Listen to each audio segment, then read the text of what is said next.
그 장기 프레임 이야기해 주시면서 이제 TDF로 좀 넘어가면 좋을 것 같은데요.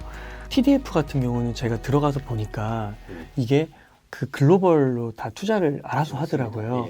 그러면은 이제 20년, 30년 이렇게 목표로 해서 가져가는 거에 대해서는 좀 긍정적으로 어떻게 보시나요?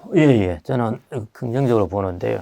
일단 이 스킴 자체가 또 이제 투자의 프레임을 보는 세 번째 프레임이 생애 설계 관점에서 보자는 것입니다. 그 다음에 첫 번째가 이제 장기 프레임에서 보자는 것인데, 이 두 프레임에 다 해당됩니다. 생애 설계 관점에서, 나이가 들면은 위험 자산의 비중을 줄이고, 젊은 사람한테는 위험 자산의 비중을 늘리고 하니까 이 스킴이 이 프레임이 맞는 것이고요. 그 다음에 사람들이 이걸 들면은 뭐 사고 팔고 하는 것이 아니라 이 상품을 가지고 한 20년씩 가니까 장기 프레임에 해당됩니다. 그래서 사람들이 그냥 놓아두면은 무섭거나 그 다음에 너무 좋아가지고 막 사고 팔고 하는데, 여기 들어가 있으니까 그냥 이렇게 꾸준히 많이 가더라는 것입니다. 그게 이제 행동 경제학이라는 것이거든요. 사람의 행동을 이걸 통해서 합리적인 방향으로 이끌 수가 있더라는 것입니다. 이 상품 자체가 엄청나게 새롭고 상당히 좋은 스킴을 갖고 있고 그런 것이 아니라 이 상품은 사람의 불합리한 행동을 좀 제어를 해서 합리적인 행동으로 만들어 줄 수 있는 상품입니다. 그러니까 그게 이 상품의 이 특징이기 때문에 이 상품의 이 특징에 맞게 행동해 주면 됩니다. 그거는 뭐냐면은 젊을 때는 타겟 데이터가 좀 멀리 있는, 오래돼 있는 것을 선택을 해서 위험 자산의 비중이 높은 걸 해서 꾸준히 오래 가면 되는 것입니다. 그 다음에 나이가 든 사람들은 타겟 데이터를 좀 짧게 해서 위험 자산의 비중이 낮아진 것을 선택해서 그냥 가면 되는 것이고요. 이것만 의사 선택을 잘 해주면은, 대신 두 번째는 운용을 잘하는 것, 그것은 알아서 선택을 하셔야 되고요. 하여튼 이 의사 선정만 잘해주면 나머지는 자동으로 된다는 것이죠. 이게 이 상품의 특징이기 때문에 이것만 잘 해놓으시고 그냥 있으시면 됩니다.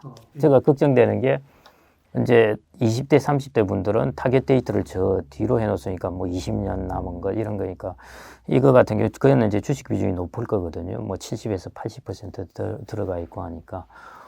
이런 경우에 이제 수익률이 뚝 떨어질 겁니다. 그래서, 이거 상품, 이거 위험한 거 아니냐, 이런 때 팔아버리고 하시지 말고요.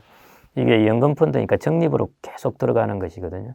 여러분들이 지금 3년, 4년 적립해봐야 돈 얼마 안 됩니다. 거기서 이제 이렇게 좀 타격을 받았는데 계속 꾸준하게 적립을 하면은 지금 적립하는 돈은 싼 가격에 사게 되니까요. 이게 수익률 올라가면은 또 커버가 됩니다.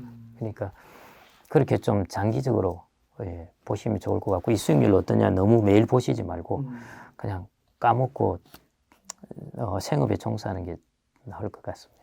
그럼 보통은 이제 한 달에 수입의 한 몇 % 정도를 납입하면 될까요? 일반 여러분들이 국민연금, 퇴직연금, 그 다음에 세액공제가 되는 연금들 있지 않습니까? 개인연금들 이런 것들 IRP하고 해당되면요. 이런 것들만 다 저축을 한다면은 이 금액을 저축액으로 본다면은 소득액의 대략 몇 % 될 것 같습니까? 그게 워낙 잘하시니까 700만 원까지 제가 세액공제 되는 걸로 알고 있는데. 그게 700만 원이고 그다음에 국민연금은 자기가 4.5% 들어가고 그다음에 회사에서 4.5% 넣어주는 것이거든요. 자기는 모르지만 회사에서 지원을 해서 저축을 해줍니다. 그다음에 이제 퇴직연금은 8.33%를 떼어갑니다. 그러니까 이것만 하더라도 17.33%에다가 그 다음에 700만 원을 풀로 넣으면은 이게 대충 평균 소득 대비하면은 한 8% 됩니다. 그러니까 세액 공제되는 것과 퇴직연금과 국민연금만 잘 넣어도 한 25%를 이미 저축을 하는 셈입니다. 많이 하는 거죠. 근데 이제 국민연금은 알아서 자산 배분을 해서 투자해 주니까 상관할 필요 없고요. 퇴직연금 같은 경우에 DB형은 회사가 임금 상승률만큼 해줄 테니까 이거 역시 신경 쓸 필요 없고 자기가 하고 있는 세액 공제되는 이것만 이제 신경을 쓰면 되고요. 대신 DC형을 한다면은 자기가 펀드를 선택해야 되니까 자기가 TDF를 할지 뭘 할지 선택을 해야 됩니다. 그러니까 자기가 추가로 저축을 하는 것 이외에 지금 저축을 하고 있는 것 중에서 자기가 관리할 수 있는 부분, IRP, 개인연금, 그 다음에 DC형에 들어가 있는 것들, 이런 것들을 이제 투자로 잘 관리하는 것이 첫 번째로 중요합니다. 그 다음에 자기가 여력이 있어서 더 넣은 돈이 있다면은 이제 이것까지 이제 투자로 잘 관리하는 게 필요하겠죠. 그래서 기본적으로 여러분들은 내 소득의 한 25%는 저축을 하고 있다 생각하시고 너무 불안하게 난 저축을 정말 안 하는 생각하시지 말고 참 많이 하시는 겁니다. 그거는 국가가 강제로 하게 해준 거고 거기에 기업이라는 곳이 지원을 해주게 해놓은 일종의 사회 보장의 형태이기 때문에요. 그걸로 기본적으로 하고 있는 것이고요. 거기 이외에 이제 저축하는 부분, 아까처럼 이제 IRP 이런 것들하고 그 다음에 좀 남아서 하는 부분. 기본적으로 젊으신 분은 뭐 20대, 30대인 분은 집 사고, 그 다음에 결혼 준비 잘하고, 뭐 그 다음에 애 키우고 이런 데 그냥 투자하셔도 됩니다. 그것도 투자이거든요. 그 다음에 자기가 하고 있는 것도 자기는 모르지만 이미 한 25% 정도만 세액 공제되는 걸 다 넣는다고 하면은 그 정도를 저축을 하고 있다 이렇게 생각을 하셔도 될 것 같습니다. 근데 이게 만약에 쭉 한 20년을 넣는데요. 지금 이 시기를 보면 이게 갑자기 급락을 해서 한 30%가 빠지잖아요.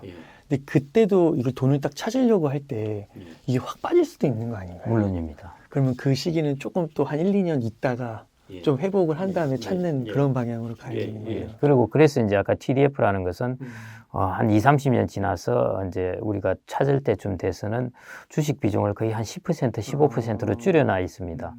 그렇기 때문에 이때는 급락을 하더라도 15%라면 30% 급락하더라도 4.5% 타격이거든요. 근데 그 정도 4.5% 같으면은 채권 가격이 올라서 다 커버를 합니다. 하기 때문에 그렇기 때문에 그래서 이제 이게 TDF가 자동으로 이제 해주니까 은퇴할 시점에도 조금 안전하게 찾을 수가 있는. 다만 젊으신 분이 TDF를 하면서 짧은 기간을 선택을 한다든지 은퇴할 분이 TDF를 하면서 만기가 많이 남은 걸 선택한다든지 이런 것만 안 하시면은 나머지는 이제 알아서 해주게 되는 상품입니다.